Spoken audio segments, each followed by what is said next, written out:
Hi, welcome to SBR Sports Picks. My name is Peter Loshak. Today is Thursday, September 7th, and we've got UFC 215 coming up this Saturday in Canada. And as always, we're going to be talking with Andreas Hale, our regular MMA and boxing odds expert. Andreas and I have been given overall very, very profitable advice all year long. Event in and event out. And Andreas Hale, I think I'm seeing a bunch more plays that I'm liking on this main card of UFC 215. How are you liking this card, Andreas? That was a very interesting card, and there's some interesting lines and some action here that I see that we can take advantage of. All right, yeah, so the first fight, the main event, obviously is it's a great fight. Demetrious Johnson, #1 pound-for-pound MMA fighter right now, and obviously he's going to be a massive favorite. And a lot of times when you see these kinds of lines in MMA, -1,000, -1,500, you're thinking to yourself, in order for someone to have that kind of, a legitimate line, you'd have to expect them to win, like, game after game after game, match after match after match, just like Creighton Kershaw. But DJ is one of the guys who has actually done it. He's on a 10-fight title defense winning streak. I think he's won 12 in a row. This will be his 13th win in a row. So, the average line for his last 13 fights should have been around here, -1,200. Borg on the other side is, I think maybe a little bit of an underrated challenger. Should give DJ a bit of a test here, but does he have a real shot of winning this fight at all? I don't know. I don't think so. What do you think, Andreas? I don't think so either. Demetrious Johnson hasn't lost since coming down to the flyweight division. He had a draw against Ian McCall in the initial flyweight tournament. Aside from that, he's been extremely dominant in every single performance. And Ray Borg is kind of just another guy. I know a lot of people are going to overlook him and say that he may have a chance and look at these odds and say maybe I should take a shot at it, but you should. Demetrious Johnson is the most well-rounded fighter that we have out there right now. And I don't see Borg having an advantage anywhere in this fight. All right. Well, with fights like these, when there's a huge, massive favorite, and you don't want to bet the favorite line, the -1250 line right now, which we have at 5 dimes. The things you can look at is, do you think that DJ is going to win inside the distance or go to the cards? The market right now feels that DJ winning inside the distance is actually a bit more likely. Right now, inside the distance is -125. DJ by decision is +135, and I'm not quite sure I'm agreeing with that one. About half of DJ's fights on his current winning streak have gone the distance. Obviously, he's capable of getting a stoppage, but, half his fights go the distance. Borg's recent fights that have impressed people, that have given him this title shot, also went the distance. I mean, they were 3 rounds, but they did go the distance. So I'm thinking that maybe the over here might have a shot at 4.5 at +105, and DJ by decision at +135 might actually have some value. Do you disagree with that? You think DJ is likely to get a stoppage? Actually, I think he's going to get a stoppage here. You look at Demetrious Johnson's last few fights, and I think he's had a knack for finishing guys inside the distance who have never been finished. You look at guys like Wilson Race, you look at the rest of the card, and I think Ray Borg is somebody he's going to make an example of. 5 rounds is a long time to go against Demetrious Johnson. And somebody like Ray Borg, who's had weight-cutting issues in the past, his conditioning is going to be in question, and I figure that DJ is going to stop him somewhere in the 3rd or 4th round. I don't think he's going to waste a lot of time. You look at what he did with Henry Cejudo, put him away in the 1st round. There's just a new fire under Demetrious Johnson that I think he's going to take advantage of and get rid of Ray Borg early. Well, the market certainly agrees with you on that assessment. Again, DJ inside the distance. I think he's going to get a finish. -125 might not be a bad bet. All right, I'm not sure what I'm thinking about this one. We'll get to our final picks on that one at the end of this fight. But then the next fight is maybe even more interesting, of course. It is the rematch of Nunes and Shevchenko. And, of course, the first rematch that was planned got scotched because Nunes came down with a controversial sinus infection, which, some people sort of slammed her for, saying that it was a cheap postponement, that she was a little bit scared. I don't think that was the case. I think that she legitimately had a health issue, and no fighter, especially fighting, a challenger as talented as Shevchenko, should be fighting if they're anywhere less than 100%. So Nunes pulled out. That was postponed, and here we are with the makeup fight. And it's interesting because Nunes actually did take some late money when that fight was canceled. Nunes was actually the small favorite at the time when she had to cancel the fight. Now, though, we're seeing Shevchenko as a pretty small but decided decided favorite right now at 5 dimes. Shevchenko minus 130, Nunes plus 110. But I think we can start off our analysis of this fight by saying the one thing that we talked about when we talked about this fight the first time is that if you want Nunes, don't take her at plus 110, take her inside the distance at plus 180. But what do you think? Nunes was a favorite before. She pulled out. Now she's an underdog. Do you think she should still be an underdog here? It's a little shocking, but it's really dependent on how you look at this fight. I mean, you look at what Shevchenko's done. She's kind of a points fighter who kind of uses her distance and her range. She doesn't rush things, and she takes her time. She's got a well-conditioned fighter. Nunes, on the other hand, is a fighter who, if she doesn't get rid of you in the first couple of rounds, her conditioning comes into question. So I think that's what a lot of people are seeing with this fight. And it's why it's so close to even money, because you really don't know what's going to happen here. Shevchenko's hasn't been finished. Her and Nunes had a great fight the first time around. Nunes took the first 2 rounds. Shevchenko came on late. So how do you kind of shape this up, and how do you look at this? I'm erring on the side of if you're going to take Nunes, you have to take it inside the distance. Yeah. And that's the only way you can really go with this fight. There's no way that you could take Nunes going the full 5 rounds. I just don't see it happening. All 8 of her UFC finishes have been in the first round. The only person she's gone the distance with and won against was Valentina Shevchenko. This is a 5-round fight, totally different story. But I think this should be about as much as an even money fight as possible. Yeah, but I mean, it is interesting that the market is giving Shevchenko a little bit of an edge here. I guess that's just because there are some people, who are willing to back up their opinions with bets that think that Nunes pulling out of that last fight puts her at a little bit of a disadvantage, that it was a little bit of a weak move, and that psychologically she'll be at a disadvantage here because, again, she was a small favorite at the time when she pulled out of the first planned rematch. Do you think that the sort of drama surrounding that will affect Nunes in some negative way here?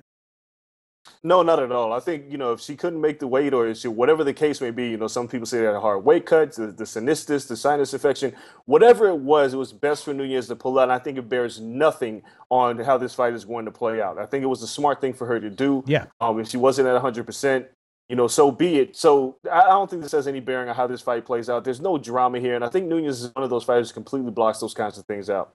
Yeah, so I mean, Nunes, of course, can flatten anyone when she's on her game, but she did fight Shevchenko once already, and that one did go the distance. It was a 3-round fight, but it went the distance, and Nunes probably knows that she needs to get a finish early if she wants to win this one. So I don't think this fight goes a distance, but the first fight did go 3 rounds, and I'm thinking maybe a shot with the over 2.5 rounds at minus 135 might be worth a play. What do you think? Do you think that there's going to be an early finish one way or the other, or that it will be like the first fight and that it will be a little bit extended out, and that over 2.5 rounds might have some value? I think the over 2.5 rounds has some value. Shevchenko, she's tough. She controls distance well. She's a great kickboxer. Nunes is not going to be able to roll through her like she did with Ronda Rousey and her previous opponents and Miesha Tate. This is somebody who's a measured striker that she's dealing with. So over 2.5 rounds, highly likely here.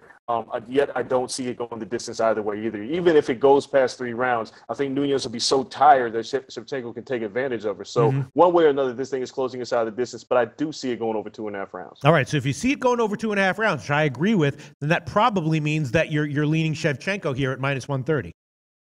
I am leaning towards Shevchenko because of that particular reason. Nunes could surprise us. She could get a late stoppage. She could go the distance to take the early rounds and find a way to coast to the end, but because she is a front runner. But at the end of the day, I look at Shevchenko's last few performances. I look at what she did against Holly Holm. I look at how composed she is, and she's already been in there with Nunes once. Yeah. So I figure that she'll have the psychological advantage heading into this fight and be able to figure out how to get the victory here. Yeah, that's what I'm thinking as well. Sounds like we're thinking along the same lines on that one, and I always take that as a good sign. Then the next fight is also interesting, and I think I might be seeing value. Not sure, but I think maybe it's welterweights Neil Magny against RDA, right? Both top 10 welterweights right now, and interestingly, Magny is actually ranked number 6 and RDA ranked number 10, but RDA is currently a significant favorite here. RDA is minus 190. Magny on the other side is a plus 165, and Magny's had some nice results recently, right? He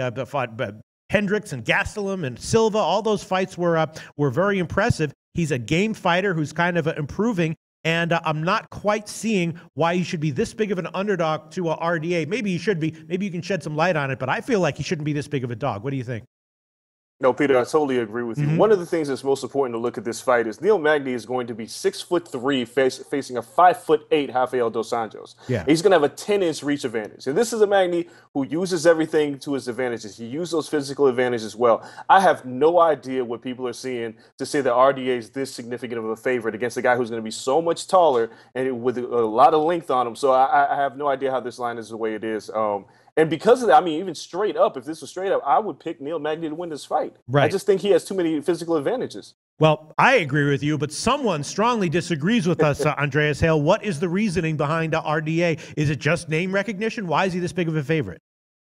He's the former UFC lightweight champion who barreled through a lot of guys on his way to the top, and that's what a lot of people look at. But people, I don't know what they're seeing, and I guess it's the name recognition. But when he fought a guy who was taller than him, and Tony Ferguson, yeah, he got outstruck, and he got the distance was controlled, and he struggles with guys who control distance. If he can't get inside of you, there's no way that he can really beat you.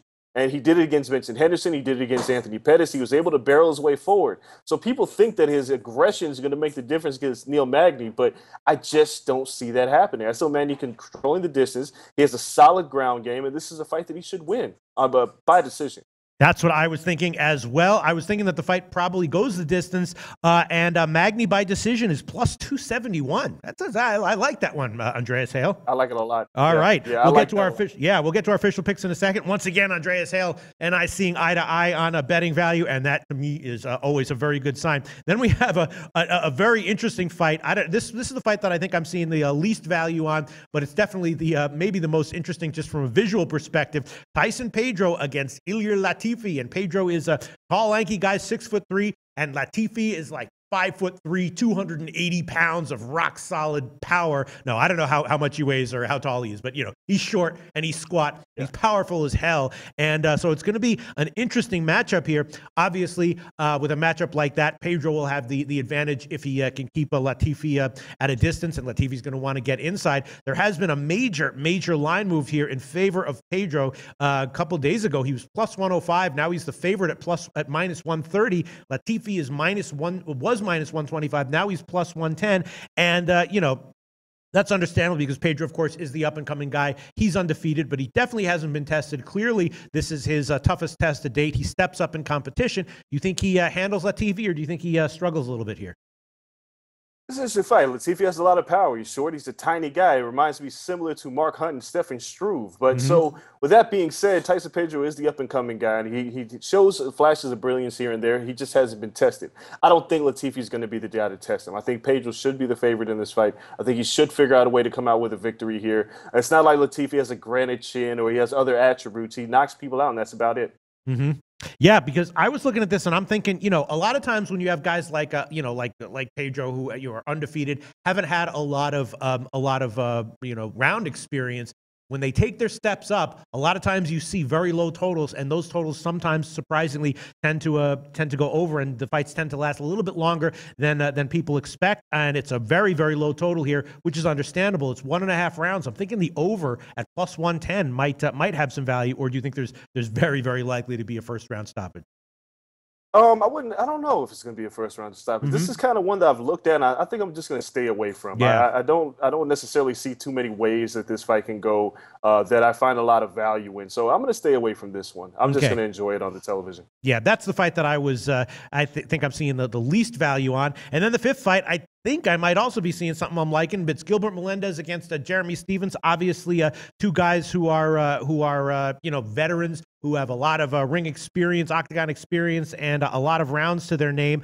Stephens is younger, though. The odds right now are dead even. It's minus 110 on each side, and I'm thinking that maybe though Stephens inside the distance might have some value. Obviously, it's a 3-round fight, so it's understandable why you're getting a big underdog line there. It's plus 402, but Stephens is dangerous, and with the weight change for Melendez, I mean, if he fatigues, he might come in here and not quite be prepared in the early round, or might fatigue in the third round. What do you think about Stephens just to win at minus 110? And what do you think about Stephens inside the distance at about 4-1? I like the inside the distance much more than winning.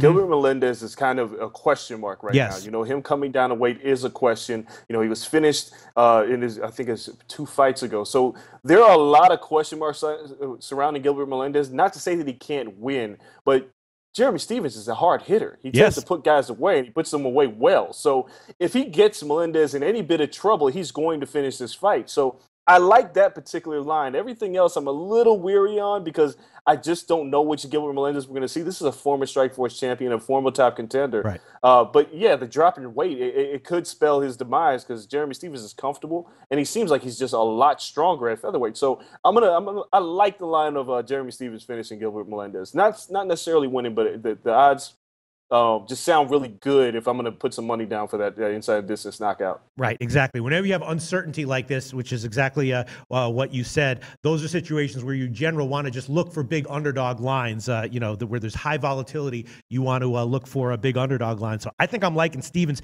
inside the distance at plus 402. That's a line at 5 times right now. All right, so let's sum up the card and let's give our official picks here. I guess on the DJ Ray Borg one, I would be leaning DJ by decision, but you made a good argument for staying off that. So I think I'll just stay off of that one. Nunes and Shevchenko over 2.5 rounds minus 135. That is definitely going to be an official pick for me. Magny and RDA, definitely Magny by decision at plus 271, and the fight going the distance at minus 215 are both plays that I'm going to give officially. The Pedro and Latifi fight, I am going to give the over 1.5 rounds at plus 110. I'll add that one on, and then the Melendez and Stephens fight, Stephens inside the distance at plus 402. That's another pick that I'm willing to put on my official record. Andreas Hale, we agree with a lot. Which of these do you want to add to your official record, and which are you liking the most out of all of them? I like the Neil Magny by decision the most. There's just way too much value for a guy who's proven his worth at welterweight. So I got to go with Magny at the distance. I love that one.